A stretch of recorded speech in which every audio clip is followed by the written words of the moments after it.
Olá, irmão, irmã, tudo na paz? Tudo bem?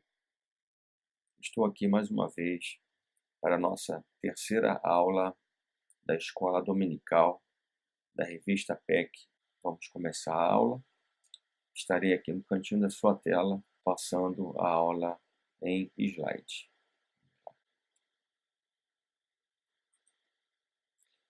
Lição número 3, o trigo e o joio separando o falso do verdadeiro. Textual da lição. E quando a erva cresceu e produziu fruto, apareceu também o joio. Mateus capítulo 13, versículo 26. Verdade prática. Deus conhece perfeitamente quem são os seus filhos, o trigo, e os que não são, o joio. Leitura bíblica em classe. Está no livro do Evangelho de Mateus, capítulo 13, verso 24 ao verso 30. Diz assim: Outra parábola lhe propôs, dizendo: O reino dos céus é semelhante a um homem que semeou boa semente no seu campo. Mas, enquanto os homens dormiam, veio o inimigo dele, semeou o joio no meio do trigo e retirou-se. E quando a erva cresceu e produziu fruto, apareceu também o joio. Então, vindo os servos do dono da casa, lhe disseram: Senhor, não semeaste boa semente no teu campo? De onde vem, pois, o joio? Ele, porém, lhes respondeu: O inimigo fez isso. Mas os servos lhe perguntaram: Queres que vamos e arranquemos o joio? Não, replicou ele, para que, ao separar o joio, não arranqueis também com ele o trigo. Deixai-os crescer juntos até a colheita, e no tempo da colheita direi aos ceifeiros: Ajuntai primeiro o joio, atai-o em feixes para ser queimado, mas o trigo recolhei-o no meu celeiro. Primeiro tópico, então, características da parábola. Subtópico primeiro, o trigo e o joio. Então, em princípio, a aula já inicia enfatizando sobre o trigo e o joio, que são os personagens principais dessa parábola que Jesus apresentou. Mas antes de entrar propriamente dito no primeiro tópico e no subtópico primeiro, que é o trigo e o joio, só fazer aqui um comentário sobre a introdução da revista, que diz o seguinte: esta parábola está entrelaçada à anterior, ou seja, a parábola do semeador. Na lição anterior, foi comentado sobre semeador, sobre semente e 4 tipos de solo. Nesta parábola de hoje, vai se falar sobre um tipo de semente que, quando ela é lançada à terra, juntamente com ela, cresce uma outra, que também é conhecida como erva daninha, que é o joio. Tá? Então, nós temos que tomar muito cuidado para não fazer uma comparação de que aquela semente da lição anterior é a mesma semente que está sendo aplicada aqui hoje. Não é, tá certo? É importante também verificarmos aqui, dentro dessa parábola, que quando Jesus veio a ensinar sobre essa parábola do trigo e do joio, ele deixou bem claro, dizendo que o reino dos céus é semelhante e não que seja igual. Então, nós temos também que compreender e saber interpretar essa colocação. Nós não podemos dizer que essa parábola é exatamente igual ao reino dos céus. Jesus falou semelhante. Então, semelhante é diferente de igual. Ok? Em um segundo momento, tem outra coisa interessante que está dentro agora relacionado ao primeiro tópico, o trigo e o joio. O trigo, nessa parábola, ele é chamado de boa semente, ok?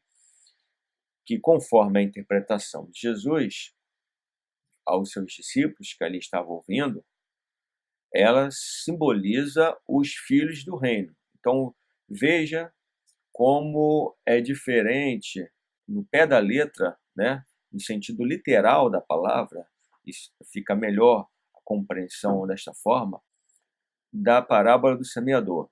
Lá na parábola do semeador, a semente é a palavra de Deus. Aqui, a semente são os filhos do reino. A semente boa, que representa o trigo, são os filhos do reino, ou seja, são os filhos de Deus. Outra coisa interessante também dessa parábola é que o trigo, que é valorizado e consumido por praticamente todas as pessoas do mundo, porque é através do trigo que se faz o pão, é através do trigo que se faz farinha, entre muitos outros alimentos. Outra questão importante é que a Igreja de Cristo tem um alimento que pode saciar a fome espiritual do mundo. Nós precisamos ser nutridos, precisamos ser alimentados por um tipo de alimento saudável. E que alimento saudável é esse? Esse alimento é o próprio Jesus Cristo, onde João capítulo 6, verso 51, ele é comparado ao pão vivo que desceu do céu. Ok? Eu andei fazendo alguma verificação acerca do joio. A maioria das informações, explicações, interpretações que se faz com relação a ele, a maioria é a mesma coisa, não muda quase que nada. Mas o interessante, no que diz respeito ao joio, é que no seu desenvolvimento junto ao trigo, não há como se identificar uma diferença visível, visual, entre o trigo e joio. Não há como se identificar isso. Só há essa condição de identificação quando ele amadurece. E outra questão interessante também é que, embora só se verifique a diferença quando ele já está amadurecido, é que ele também, quando está amadurecido, que seria útil para a colheita e para servir de alimento, ele não vai servir. Ele só vai ter utilidade, ser arrancado e ser lançado fora. Ele é chamado também de erva daninha. E eu fui pesquisar o que é erva daninha, achei interessante o sentido literal do seu significado, que diz o seguinte: se trata de uma planta que nasce de forma espontânea em local e momento indesejados, podendo interferir negativamente na agricultura. Então, repare, no cultivo e na plantação.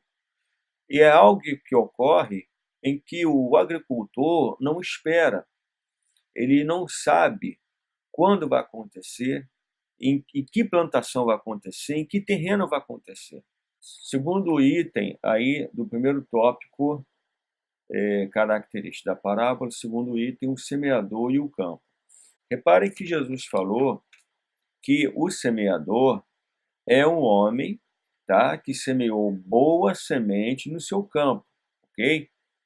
Outra coisa importante aí dentro desse subtópico 2, o semeador e o campo, é que Jesus deixou claro aqui nesta parábola que o campo nada mais é que o mundo, onde essa semente foi plantada, tá?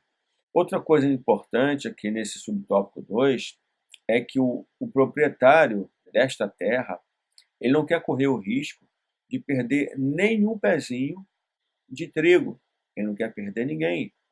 O próprio Jesus já citou isso em outros textos: aquele que vem a mim, de maneira nenhuma o lançarei fora, certo? Agora, o subtópico 3, o inimigo. Jesus diz claramente que o adversário que semeou o joio é o diabo. É importante nós entendermos que o nosso semelhante, ou seja, o homem que foi criado em mais semelhança de Deus, ele não é o nosso inimigo, nem tampouco os nossos irmãos em Cristo são o nosso inimigo. Repare, são dois grupos de pessoas: o homem natural, tá? E os servos de Deus, nossos irmãos em Cristo. Eles não são os nossos inimigos, ok? Vamos lembrar do que o apóstolo Paulo fala em Efésios, no capítulo 6, versículo 10 em diante, que fala sobre as armaduras espirituais, Lá ele diz que a nossa luta não é contra a carne, nem sangue, mas contra principados e potestades. E essas hostes espirituais da maldade que atuam nas regiões celestiais, eles sim podem influenciar pessoas para combater contra a igreja, para combater contra uma pessoa, contra um governo. Isso é comum acontecer. Satanás ele vai se manifestar por intermédio de pessoas, mas a nossa luta não é contra pessoas. O apóstolo Paulo deixou claro isso, né? Contra carne e sangue, tá certo? Então, nós precisamos entender essa questão aqui para nós não começarmos, daqui a pouco, dentro das igrejas, a gente vai começar a olhar para o lado e ficar desconfiando das pessoas. Nós não podemos agir assim, agir de forma discriminatória, agir de forma ilegal, no sentido de julgar as pessoas. Esse aqui vai ser salvo, esse aqui não vai, esse aqui é crente de verdade, esse aqui não é. Eu não posso fazer isso. Se eu tenho os dons espirituais, e dentro desses dons existe o dom de discernimento de espírito, eu tenho que aplicar esse dom para o bom desenvolvimento e crescimento do reino de Deus de forma sábia, mas eu não posso sair por aí julgando as pessoas, certo? Outra coisa importante de se comentar aqui dentro desse subtópico 3, que diz respeito ao inimigo, é que a Bíblia diz que ele anda ao nosso derredor, rugindo como leão, buscando a quem possa tragar. É importante nós ficarmos atentos que o que Satanás está desejoso é de uma oportunidade para tentar dar o bote em suas vítimas. E essas vítimas podem ser qualquer pessoa. Repare, ele não pediu autorização, ele não se apresentou, ele apenas estava esperando uma oportunidade para ali, diante daquele terreno, quando o proprietário estivesse ausente, ele chegar e lançar a erva daninha para tentar interferir todo o desenvolvimento daquela plantação. A erva daninha, ela não afeta o desenvolvimento do trigo. O trigo ele vai crescer normalmente, só que com aquele joio agarrado a ele. A grande preocupação está na colheita. Se alguém que vai mexer com a plantação não, não entende, não compreende, não consegue identificar o que é trigo, o que é joio, ou ele vai lançar tudo dentro do mesmo cesto, trigo e joio, ou então ele simplesmente vai começar a desperdiçar trigo e valorizar joio, pensando que o trigo é o joio, é a erva daninha, e o joio é o trigo, tá certo? Então isso é uma outra coisa interessante nós apontarmos aqui. Agora vamos para o tópico de número 2, lições da parábola, que tem como seu primeiro subtópico a explicação de Jesus, número 2, o tempo da graça, e o número 3, o joio com os dias contados. Agora nesse tópico 2, lições da parábola, no seu primeiro subtópico, Jesus vai dar a explicação dessa parábola, como era de comum ele fazer. Ele contava a parábola e depois, em um momento que estava reunido com os seus discípulos, ou não somente seus discípulos, mas aqueles que tinham interesse de ouvir o sentido, porque estavam realmente seguindo Jesus com um coração sincero, um coração reto diante dele. Então agora Jesus vai dar a explicação dessa parábola.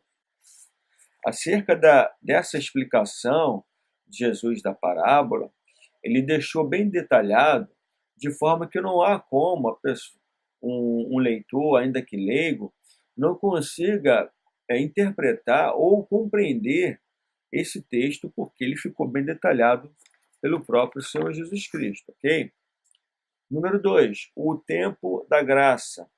Como está sendo comentado sobre trigo e joio, o trigo representa os filhos do reino e o joio representa os filhos do maligno, filho do diabo.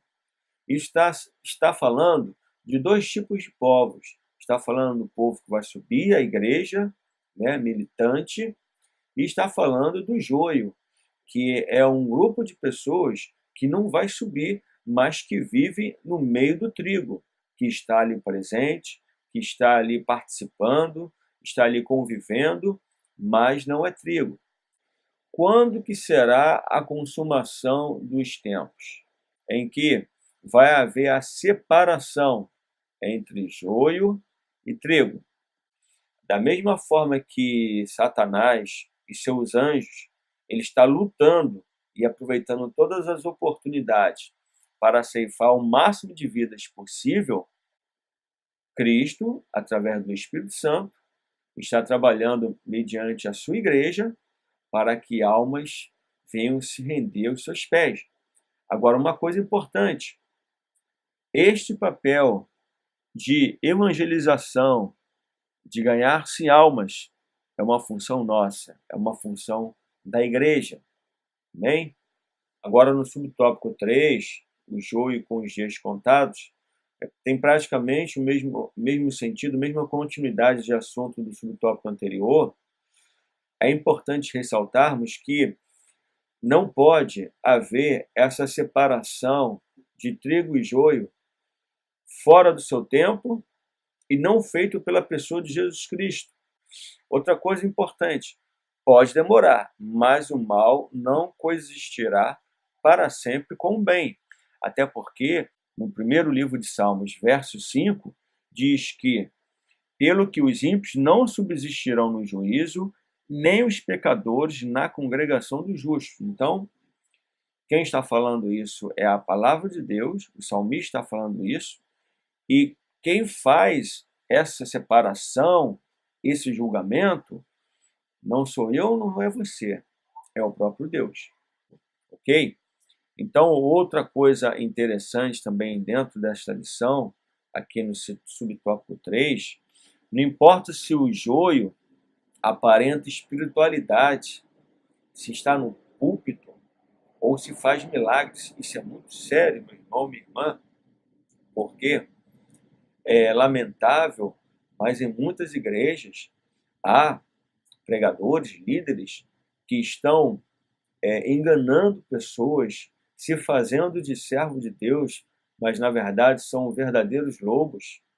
E o próprio Senhor ensinou sobre isso, dizendo que naquele dia muitos lhe chamarão Senhor, Senhor, e vai dizer, mas no teu nome expulsei demônios, fiz milagres, enfim, e a resposta do Senhor vai ser: apartai de mim, maldito, vós que praticais a iniquidade. Isso é muito sério e isso está relacionado a esta lição.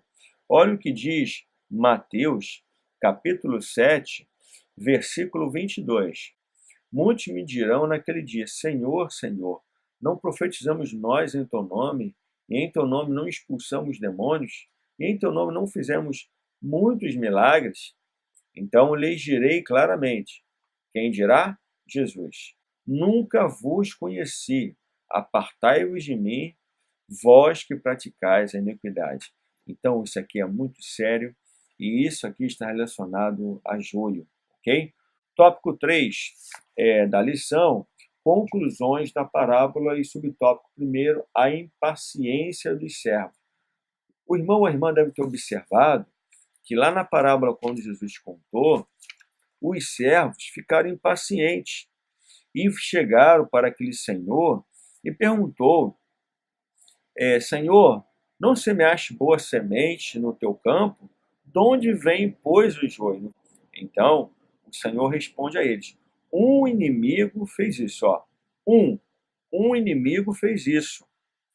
Mas os servos lhe perguntaram: queres que vamos e arranquemos o joio? E o Senhor, o dono daquela propriedade, responde: não, replicou ele, para que ao separar o joio, não arranqueis também com ele o trigo. Ok?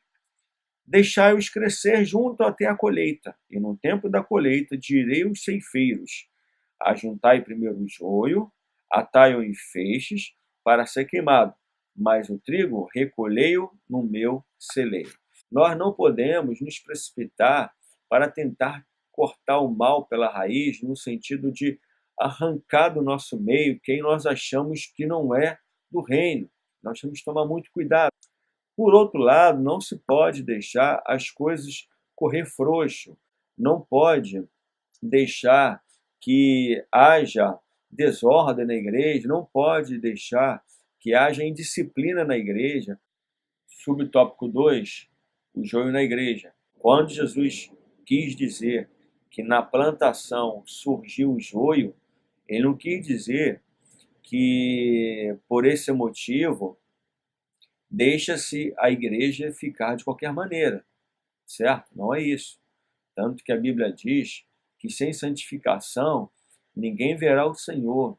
A Bíblia diz também que, nós acabamos de ler ainda há pouco, em Salmo, verso 1, versículo 5, os pecadores não permanecerão na congregação dos justos, e para isso, o pastor, o líder espiritual, ele tem um cajado de liderar a igreja com a sã doutrina e a disciplina, sempre trazendo para o povo uma mensagem de santidade, uma mensagem em que as pessoas possam se aproximar de Deus e viver separado do pecado.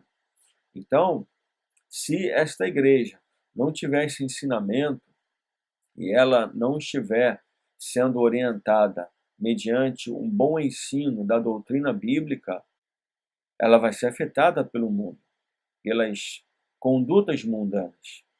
Nós temos um exemplo claro aqui na lição, que está lá em 1 Coríntios, capítulo 5, verso 2, onde Paulo ele deixa uma instrução para esta igreja quando de determinada conduta de certos cristãos que estavam lá naquela igreja.